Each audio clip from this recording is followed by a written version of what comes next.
Halo, selamat siang semuanya.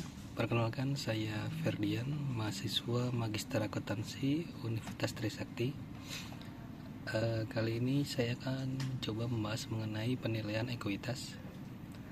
Penilaian ekuitas adalah suatu proses menentukan nilai wajar suatu saham perusahaan berdasarkan analisis terhadap berbagai macam faktor, seperti kinerja keuangan, proses bisnis, dan kondisi pasar.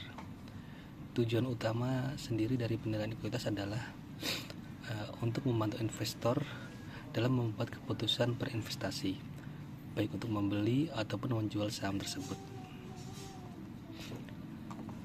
Beberapa metode penilaian ekuitas yang kita ketahui, yang pertama yaitu metode pendekatan pendapatan, yaitu dengan cara menilai ekuitas berdasarkan kemampuan perusahaan menghasilkan pendapatan atau arus kas yang di masa depan.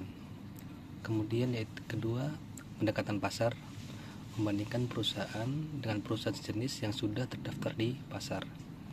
Kemudian yang terakhir, pendekatan aset, yaitu menilai sebuah ekuitas berdasarkan nilai bersih aset sebuah perusahaan. Faktor-faktor yang mempengaruhi penilaian ekuitas antara lain di sini ada kinerja keuangan, pendapatan laba bersih, margin keuntungan, dan rasio keuangan lainnya. Kemudian yang kedua yaitu adalah kondisi makroekonomi seperti inflasi, suku bunga, pertumbuhan ekonomi. Kemudian yang ketiga, industri dan kompetisi sendiri. Keempat, ada manajemen dan tata kelola. Dan yang terakhir adalah prospek pertumbuhan, potensi pengembangan produk, ekspansi pasar ataupun inovasi dari sebuah produk tersebut.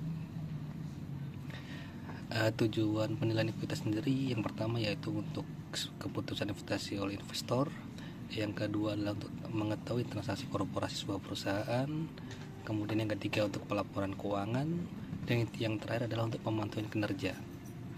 Nah, dalam penilaian ekuitas sendiri ini memerlukan pemahaman mendalam tentang kondisi keuangan sebuah perusahaan, baik itu industri, lingkungan bisnis.